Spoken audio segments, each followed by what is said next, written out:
Well, good evening and welcome back to the Oasis podcast. It's great to be with you this evening, and just as usual, we want to encourage you as you're logging in. If you have any questions or comments throughout the broadcast, to email those to library@oasistabernacle.org. And I'm here tonight. My name is John Mark Yoder, and usually I have Pastor Wayne Weaver with me, but he is unable to be here tonight because of unforeseen circumstances. And so, but I am joined this evening with some very special guests, a family that we're going to be introducing in a bit. And I want to start this evening by reading a psalm, Psalm 103, and our story tonight, or our topic, is actually going to be looking at a story of healing. And we believe in divine healing, God's work of healing here at Oasis Tabernacle. And so tonight there's a very special story that we want to bring to you.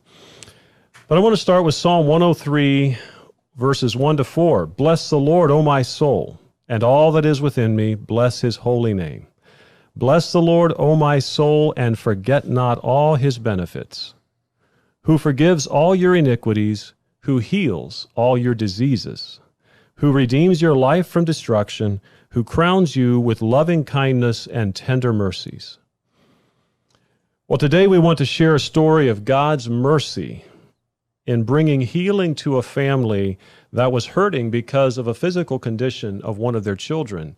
And that brought them to the end of a medical journey with no answers, and it turned them with, I believe, a tenacious faith to God for through prayer and petition, and actually searching for the healing touch of God in their family. And that journey led Brice and Chelsey to Oasis Tabernacle.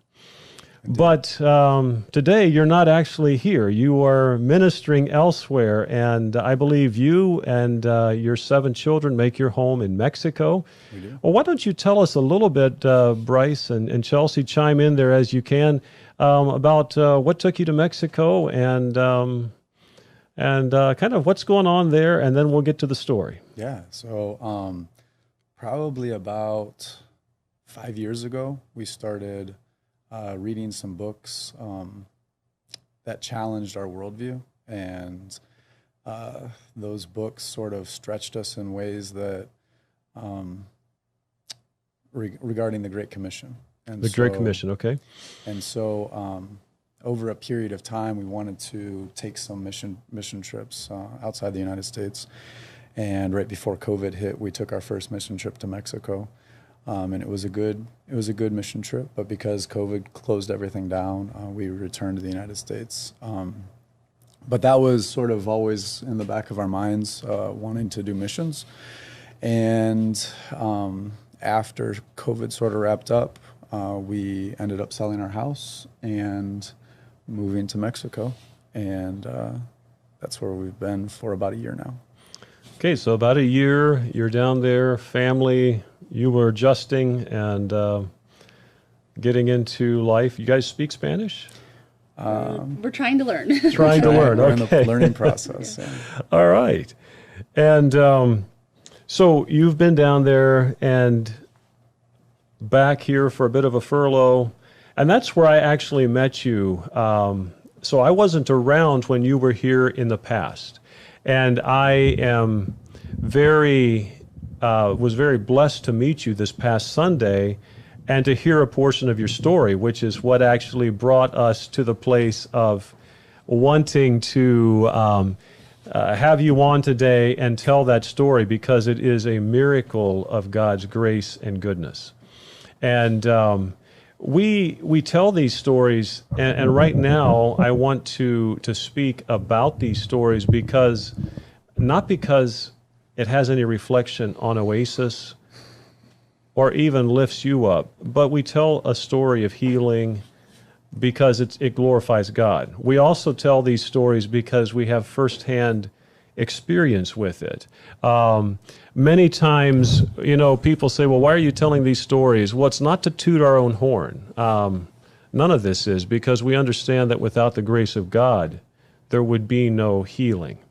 And so it's really telling the great things that God has done. And in this story, and I wish Pastor Wayne was here because he was a very integral part of this story and what happened. But we want to talk about that tonight. And so as we go on, Brice, Chelsey, just go ahead and chime in. We're actually going to have, your family is here in the studio tonight. We don't have them all here right now, but the empty chair here, we're going to be bringing some of them on as we talk about them. And so we look forward to that. So you used to attend here. How many years ago were you at Oasis Tabernacle? How many years ago? Maybe 4 years ago. 4 years? Okay. And about how long did you attend? About 4 years. So you were here for about 4 years, and wow. And the journey that brought you here, you had not really known anything about Oasis Tabernacle, but you had a son, Caleb.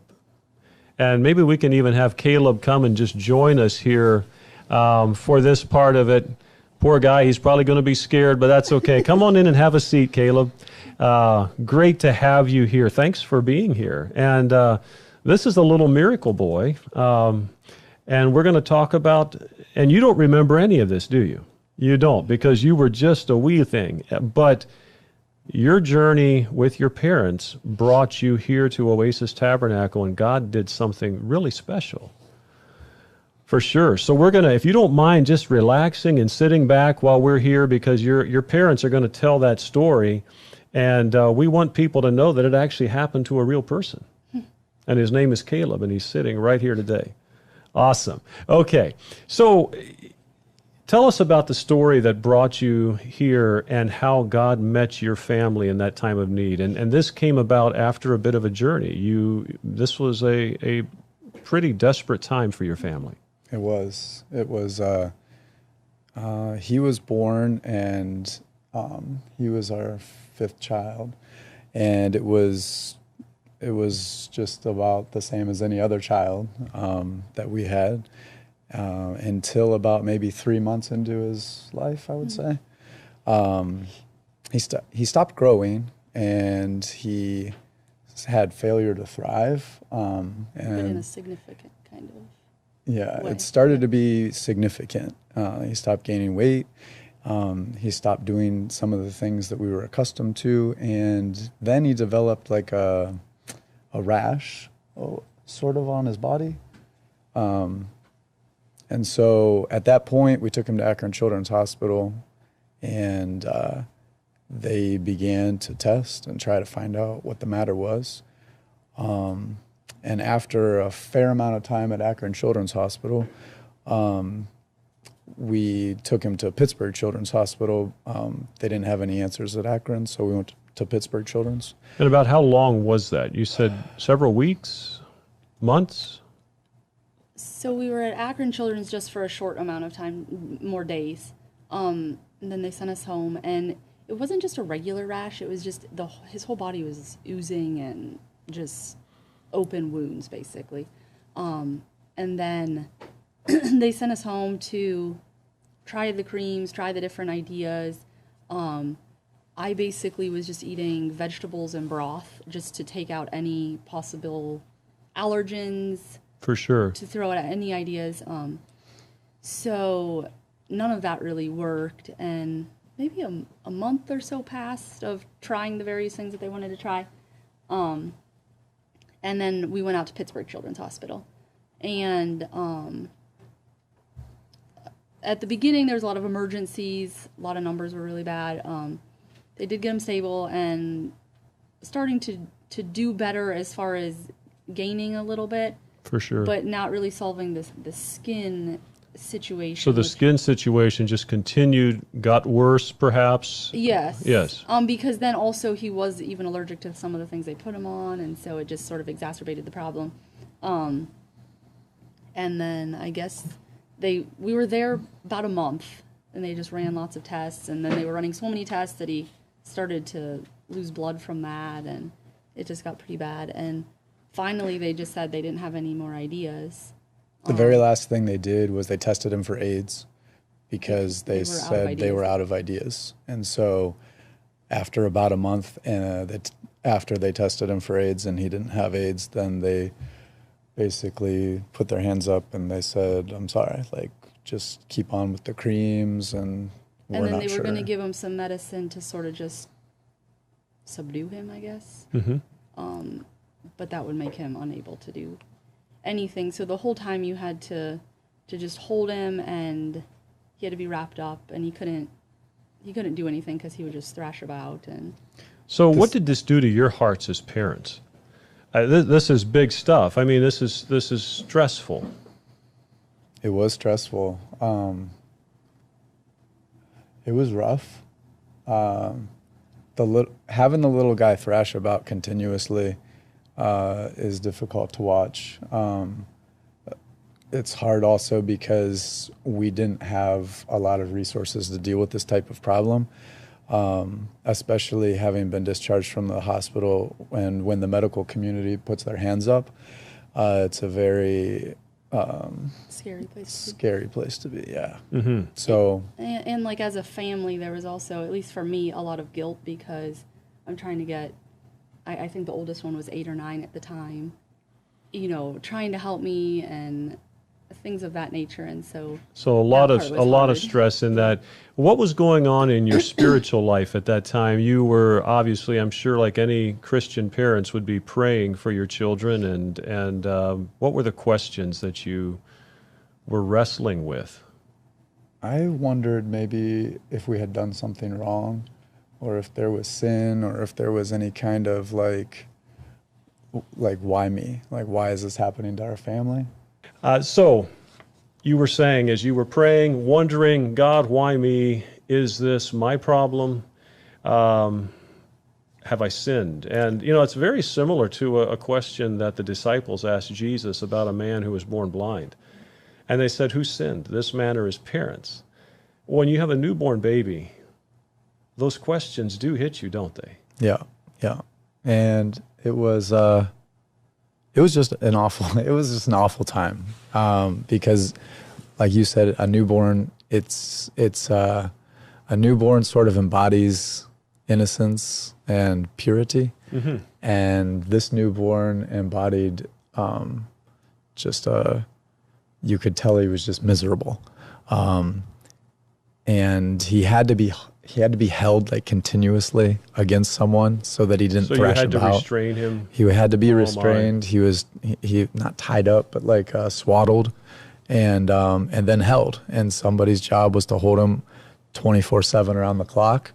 And I think, like what she alluded to earlier, there was some guilt there as well because she was relying heavily on our oldest 2 girls, who were 8 and 6 at the time, to give her some reprieve while I was at work. And so obviously in context of an 8 and 6-year-old, but at the same time, and then there's also, from my standpoint, there was a lot of desperation and fear because he was so sick. I kept questioning, would somebody think I'm not taking him to the correct doctors? Would somebody be upset that I'm taking him here versus there? And that was probably irrational, but at the time there was a lot of fear for me that somebody would show up thinking that we were doing it wrong. Right, and those do come naturally. You wonder, am I doing the right thing? Mm-hmm. And will I somehow be charged for this? I mean, yes. And whether I'm charged or not, are people going to look at me poorly? There's a lot of doubts and fears that come through your mind. So when you heard, when the hospital sent him home and said, you know what, try this, but we don't really know what's going on. Your next thought was what? So once we got home and started processing, this might be a good point in the story to go back and let everybody know how I was raised and how she was raised, because while I would pray for Caleb, I came from a faith background that didn't really believe in healing. Okay.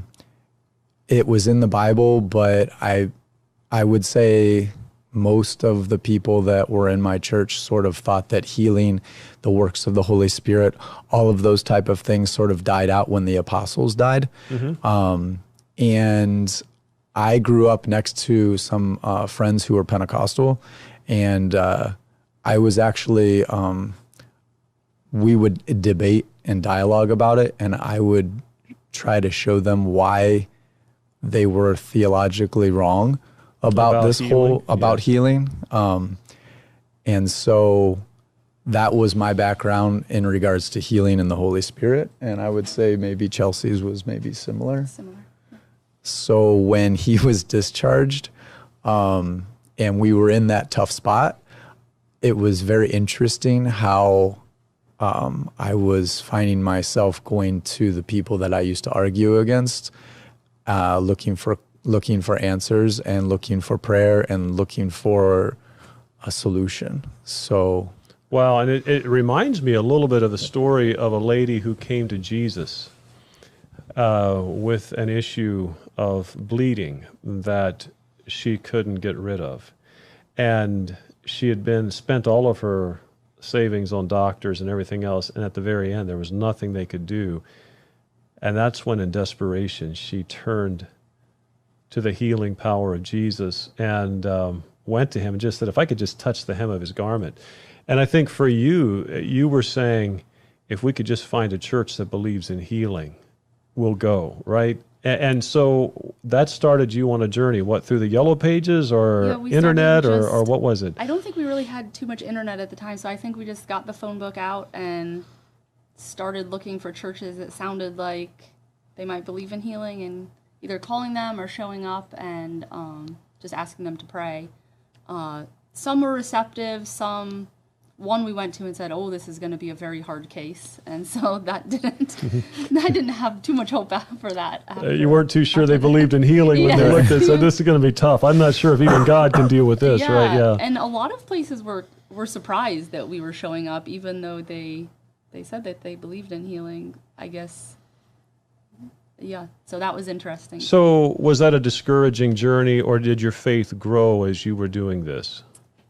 In some ways it was discouraging from the standpoint that the places that said they believed in healing acted almost disinterested a little bit, maybe. But then it was also, I think, the beginning of a faith journey of stepping into that trust of God that, okay, I don't know how this works. We didn't grow up like this, but it does say it in the Bible, so we're going to try to seek it out. And it was probably a basic kind of system. I think that, he can just work through us, and I probably wouldn't have needed to drive all over Ohio, but that's where he had me that's where he drew my heart at that point. And so that's what. And so this journey, though, and at the same time, you're saying we've got to do something for our child. We believe in God. We believe that we know that he at least at one time did heal. Jesus healed, and in fact, that was part of his proclamation when he came and started his ministry and said, this day the scriptures fulfilled in your hearing. One of those things is bringing healing. And so as you went through that journey, how in the world did you end up at Oasis? My brother-in-law at the time was aware of the traumatic situation going on, and he had been listening to Pastor Wayne Weaver on the radio, and there was a situation where some men from the church were traveling out to Minerva where he lived and was maybe discipling him, I believe. And after maybe 3 weeks of that, he let them know about my son, and that got back to, I think, Wayne, who told them to bring my son out the following Sunday, and they would like to pray for him. And so my brother-in-law told me, you gotta get out to this church in Amish country, and this coming Sunday they want to pray for Caleb. And so we came. So, what was your level of faith as you came? Were you saying, well, what is this? I mean, it can't hurt to try, or were you saying, I believe God's going to do this? I didn't have any expectation. It was the next church. Mm-hmm. I don't feel like I had, I was hopeful, but like I was hopeful in the other churches. I didn't know really, this was still very new to me. And so, sort of referencing back to what you talked about earlier, we're just doing whatever we can do continuously and consistently so that there is the best shot for him to make it, because that's where we were at. And I remember praying during the service because he took Caleb up front and everybody came to pray for Caleb, but I stayed back in the pew, and I just remember praying, I believe, but help my unbelief, because God put that on my heart during that, because I knew I believed what the Bible said, but there was also doubt from all the times that we had tried before. Well, and that's an interesting prayer, because that was exactly what a man prayed when he came to Jesus, asking for help for his son. So isn't that beautiful? Yeah. Yeah.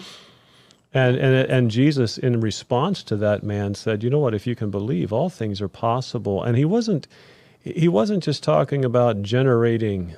Sometimes we try to generate a feeling of faith, but it's really what really spurs faith on is a desperation for God, and you came with that. So after the prayer, what happened? Wayne called me down at the end of the service, and I took Caleb up front, and he was in his swaddle, and he was thrashing all around, and I think Pastor Steve and maybe Pastor Dalen started to go get the oil, and they started to gather around. Wayne made some remarks about the situation, that they wanted to pray for us. And then I felt like there was just an outpouring from the congregation, moved in compassion and pity. And just everybody started coming forwards and surrounding us and wanting to pray for him. Some people wanted to try to hold him. And there was just an overwhelming response from the congregation and from the pastors of support and prayer for Caleb. And coming out of that, I'm sure at that time that felt just, there was a wave of strength and even faith that came over you through that as the body of Christ gathered around you. But after the prayer and after the leaving that time, did you see a change in Caleb? So we pretty much just carried on with that day, and nothing in particular was different. And then the next morning we got up, and I decided I would try to set him down and see what would happen. And for maybe 10 seconds, he played with a toy. But that was remarkable, because that had never, he could be let go for 0 seconds before he would just dig it himself. So we're like, okay. So then we decided, well, we'll take everybody to the zoo. And I still had to hold him, but I always had to hold him facing out, because if I faced him towards me, he would thrash all over me, and then he could, brush burn his skin. Mm-hmm. So I held him facing me at the bear exhibit at the zoo for maybe 30 seconds. And that was the first time since he was 3 months old. And so, there was a couple positive, encouraging things. And so we were really encouraged that he had started getting better. And on the way home, we stopped at a store, and this lady, I guess, let Satan use her mouth and just started saying curses and negativity over him. And so we quick sent a text to the prayer hotline, and everybody prayed for it, because we had seen all these positive changes so far, but it was still so fresh. And I'm not exactly sure when, but over the next 2 weeks, he got, you might know more specifically exactly how soon, but over the next 2 weeks, he got about 50% better, which was enormous. Well, that's huge, yes. So he was able to walk, crawl, sit, stand, run within that 2 weeks. So he hadn't been able to do any of those things because he had to be restrained since he was 3 months old. So I mean, you don't learn to run in 2 weeks if you've never even sat. And so, yeah, so we were just super excited. And sorry, go ahead. I remember Monday morning when we woke up, when he sat for the first time, I remember taking a picture and sending it in. I remember emailing, I think Wayne or whoever was in charge of the email at the time, because we were elated. And so I took a picture and I sent an email just thanking Oasis for helping us in this situation. And I remember doing that. So I think Monday morning when we woke up, we could tell. We could tell. There was like a difference. Something had changed in the atmosphere and in him. And so go ahead. Let's just say one more thing. And also during that time, we didn't change any of his, he stayed on the same medication, he stayed on the same ointments, he stayed on all the same things. So that wasn't a variable. We didn't take it out, put it in. It was all consistent. No. And so the only thing that could be pointed to was the healing of God. Yeah, there were no variables except for the healing. And it's such a miracle because I see this young man sitting here today. It's a blessing to see that. And so his development that had been slowed down because of being swaddled, because of all the tests and everything, basically just sort of bungeed back very quickly. Yes, super quickly. Wow, what a miracle. Yes. Is there anything else that it could be attributed to but that? I mean, the power of God. And I think it's so beautiful, too, that you came on this journey and God led you. And there are other congregations that pray. There are other but at that moment, God used this specific place to be a place of healing for Caleb. And his progress from then on, you said about 2 weeks was about 50%. And then at what point would you say it reached 100%? I would say it took probably the next year. So it was just a consistent little bit. We built a house so we could be closer to the church because we lived an hour and 20 minutes away or something like that. And I remember the first night he slept by himself without my attention. We stayed at some James and Ruth Troyer's house, and he was able to sleep by himself. And yeah, we just started coming here because when we woke up on Monday, I thought we probably should go to that church. And so we started driving in from Minerva. And after we had done that for maybe 6 months, then we tried to start looking for property, trying to get out closer to the church. And we just took it as a sign that we should come here. And so it was So through that season of your life, as you did this, and Caleb, we're going to let you go ahead and go out of the picture if you want to. You've been sitting in the hot seat for a bit, so we'll let you go. We're going to ask your brother Joshua to come because he's the next part of the story. And as you saw what God did in Caleb's life and in his situation, come on in, Joshua. This fine young man is Joshua, and great to have you here. And I don't know if you remember when your parents prayed or had a special prayer for you, but God did a work in your life too, didn't he? Yes. Super. Well, I'm going to ask them to tell us what happened then, because on the heels of what happened to your brother Caleb, they said, there's some things going on in Joshua. I wonder if God could heal that as well. So basically, simultaneous to when Caleb was sick, he had just some issues that seemed a little off from a normal toddler. He just would get so angry, and he would wake up yelling, and he was sort of past the age of an infant that would wake up crying. We just thought something seems off. Pastor Wayne's son did a sermon that night that sort of maybe hit on some things that I thought maybe seemed relevant to Joshua. And then, at the end of the service, Pastor Wayne asked if anyone wanted prayer, and so Brice took him up, and they prayed for Joshua. And that night when we got home, of course it was a long drive, so they all fell asleep on the way home. And when he woke up, he didn't scream and have a fit, and so This was very consistent. So like if he goes to sleep, he's going to wake up screaming at you. Like he's not hungry, he has a clean diaper, he's going to scream at you. He wasn't in diapers at that point. Or whatever. I mean, like there's no like, you know what I mean? There's no external evidence that he should be upset. Yes. It just Yes. was simply that. Yes. And after that night, Yeah, it That was cleared radically up. different. That yeah. was radically different And just immediate. and immediate.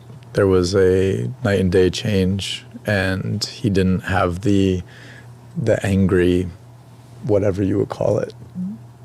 He woke up peaceably. Just like regular. I did, you know, I wouldn't want to get him up, you know what I mean? Because it's going to be a battle. It's going to, so, but after that, it was not that way. and so this is a journey of faith as you are watching God at work, and these are no small miracles, really, because these kinds of things that need a touch from the Lord, they're very real. And sometimes parents will struggle for years with these things, wondering what in the world is going on, what am I doing wrong, what is, and at times we simply need that touch from the Lord to change these things. And these were genuine miracles. And again, we don't tell these stories because they happened at Oasis particularly, but we do tell them because they happened at Oasis, because we have firsthand evidence of that. You know, there's times we can share stories that happened elsewhere, but it's beautiful that you're here and you've seen the transformation in your family. And I think it's just been really neat because all of the children also have seen it firsthand. And so when they've seen Caleb or Joshua, then there's just been lots of little things where, oh, Kate had stomach problems, and she decided one day during church to lay hands on her own stomach. And from there on, oh, you know, she didn't have it anymore. And just the blessing of them getting to watch it and have their faith strengthened too. And now the excitement that they have to share the stories in Mexico. Like Caitlin is learning Spanish, and she got to share Caleb's story a few times recently. And just the way it's been an encouragement to us, but then now we get to take it out, and there's lots of groups that visit Mexico and then get to hear about Oasis, and so yeah. Well, it's beautiful, and not only about Oasis, but God. Yes. And the power of God. That is what all of these things point to. And sometimes we're afraid. Talking about miracles and healing, just like you had people that would argue with, or you would argue against that. When it comes down to sharing the story, sometimes we're tempted to, well, maybe it could have been something, just so we don't have that argument or whatever.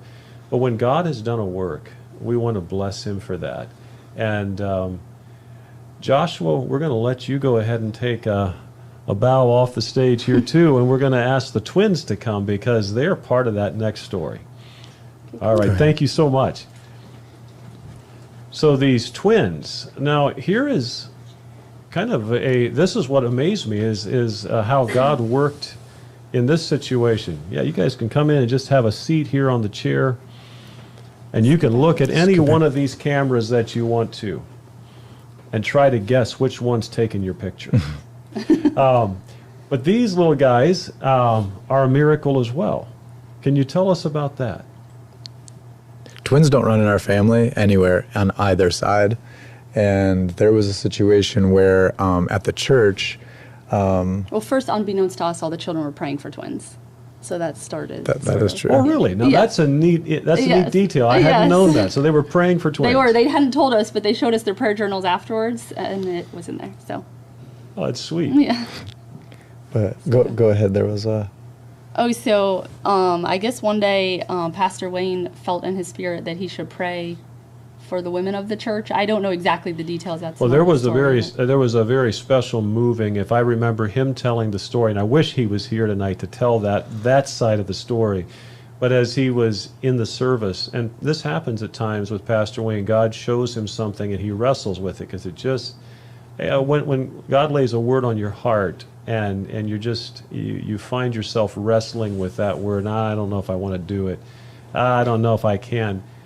Quite often, that's the Spirit of God speaking. Anyway, he was sensing this in his spirit, that he needed to make a proclamation and have a prayer for those who had been having miscarriages, those barren, Yes. those who were looking for children. And he had actually closed the service and had this on his heart, and he closed the service without doing it, and then as he was ready to dismiss the people, he was like, no, one more thing. Yes. Or something like Yes. that. And he would tell the story much better, but Pastor Wayne, sorry if you're listening, I'm sure you could do a better job, but that was kind of as I had heard the story, and so carry on. So, if I understand it correctly, I had a miscarriage, and so had several other people, and I believe all those people ended up with twins. And then there was also maybe 13 or 14 other people within that very short time frame who hadn't been able to have children that also had children. So, yeah, we found out that they were twins, and like he said, twins don't run in the family. And also, one of them had two knots in his cord. God sort of revealed to us, I guess in a dream, each of us, that something was wrong with the second twin. I told him, he didn't tell me. We woke up because we had the dream at the same evening. So when we woke up in the morning, she said, I had the most disturbing dream, and she told me about her dream. And that sort of panicked me because I had the same dream, and I didn't tell her because I knew that she would panic. I was panicking. And I was meeting with some men at Oasis at the time on Wednesdays, and I brought it to them, and I told them, hey, my wife had a dream that the second twin wasn't doing well, and when he was born, it didn't go well. But I don't want to tell my wife because I don't want her to panic since she's carrying. We didn't know there was twins. So we had a dream that there were twins, and the second twin, the youngest twin, was struggling when they were born. And so then she went and got an ultrasound, and we found out there were twins, which was confirmation of this dream, which panicked me more. So I took it to the men's group, and we prayed over it. And when we walked through it, it was twins. And when they came out, the first one came out fine, but the second one came out with 2 knots in his cord and wasn't breathing.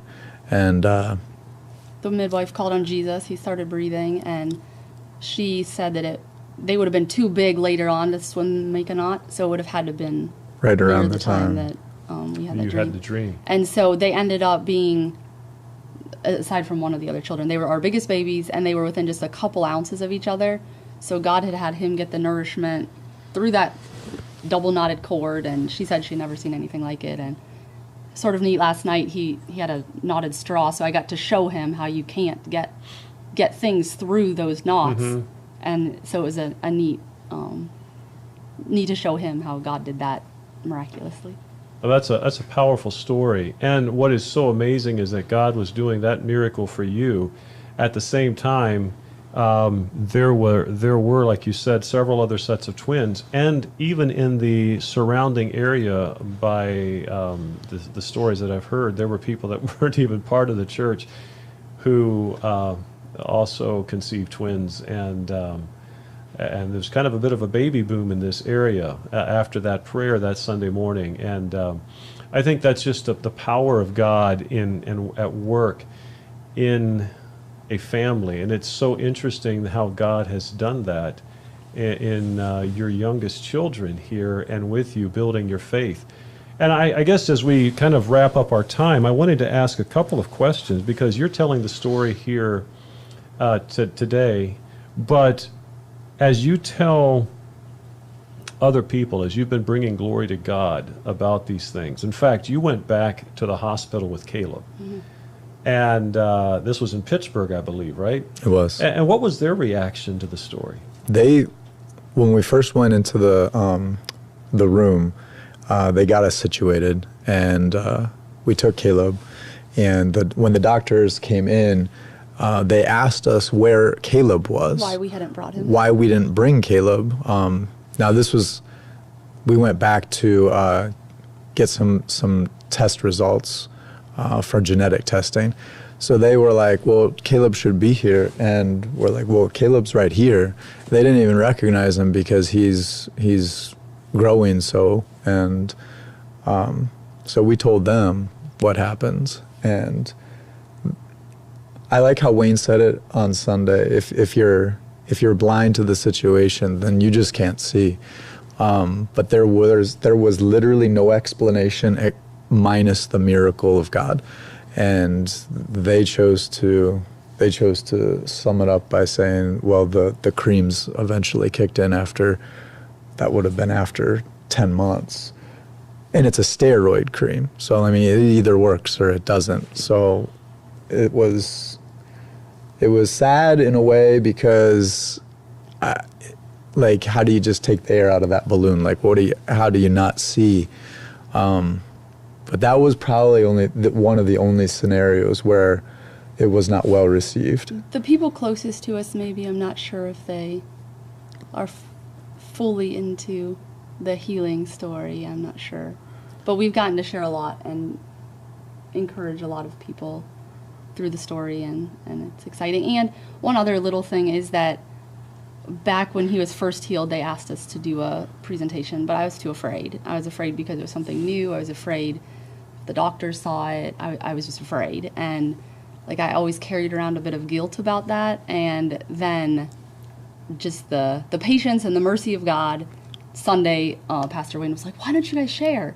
And I was like, wow, this has been, 10 years ago at this point, and didn't really think that I'd be able to share here. And so it was just another neat little testimony that God is patient with us. And well, and I think there's something beautiful about this too, because it's not, you're able to share it now from the perspective that, yes, the healing did occur and it was a genuine healing. Mm-hmm. In the case with all of these miracles that you have spoken of, it's been proven. It's been here. I mean, as far as it's like not something that came about emotionally and you said, oh, I think something changed. You saw it change and it has stuck, mm-hmm. if you will. Mm-hmm. The healing was real. And I think that is just so powerful in the way God works. And I think in sharing this podcast with others, I pray that it actually increases people's faith in the fact that God does care about these details. And that as you walk through some of these difficulties that come are really so that the glory of God can be revealed. And I think many times the enemy wants us, the devil wants us to think that it's always because of sin. And sometimes there are sins that bring that. Sometimes there are ties that bind. But other times God simply wants us to walk in faith as a witness. But whether there are ties that bind or whether it's as a witness and for His glory, all of it is for His glory. And His healing power is available. Miracles do happen. Could I say one more thing? Yes, please. So one other thing that I learned through this journey was these were such huge miracles that happened to our family. And I got trapped in thinking that because they happened here and because God moved through Oasis Tabernacle, that if I ever needed something else, then it had to be here in this exact way, maybe even playing the same song. And so I was super sick for about 1.5 years, and we thought maybe I would die, and I was really sick. And I thought, well, I have to come here because I have to get well. Like, I can't leave all my children. And it didn't work out, and it just, God was still faithful and healed me. And I just wanted to encourage people that if they can't get here, even though God worked through here, and that's what started our faith journey, that He's available to everyone everywhere, and we don't have to put Him in a box, mm-hmm. because He's bigger than that, and we're the ones that put Him in a box, but He's not in a box.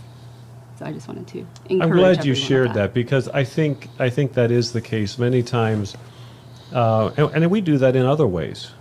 People say, "Well, I got deliverance at an altar at a church, so the next time I need deliverance, I go to the altar." Well, it's not so much the altar. It's the God of the altar. Mm-hmm. It's the God who is with us and has promised never to leave us nor forsake us. That's right. And I appreciate you sharing that. We want to bring your family on quickly, and I'm going to just ask you, I'm not quite sure how to arrange it. Just come on in, and we want to just have you at least on the picture for a little bit, and because we've been talking about these things that have happened, so maybe some can even just kind of kneel here on the floor.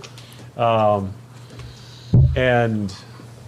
you know what we want to do is just glorify God in this picture of your family. And because what God has brought you through, even you three oldest, as you walked the journey and saw these miracles, and it's so cool to hear that you were praying for twins. That's so amazing. And isn't it cool that God answered your prayer? And he hears and he answers. And I want to bless you as a family, and I praise God for your telling of the story. And for all of you who have joined us for this podcast, we want to just, I believe out of this, want to just encourage your faith to grow and realize that it is God's desire to minister to every family that calls on his name, whether that healing comes speedily or whether it comes after a long time. God is at work, and he hears and he answers. So don't give up. Keep praying, and keep declaring the works of God, the glorious things that he has done. You know, no miracle is too small to talk about. No act of God is too small to bring to the attention of the world and to glorify God with. So we want to thank you for joining us tonight. And I just want to, for those of you who are maybe wondering, well, that could happen for them, but can it happen for me? And I just want to remind you of the centurion that came to Jesus about a servant who was sick. And he said, you know, my servant is sick. Can you heal him? And Jesus said, I will come and heal him. And the centurion said, no, don't do that. You're too great of a man to come under my roof, but just say the word, and my servant will be healed. And Jesus said this. He said, go your way.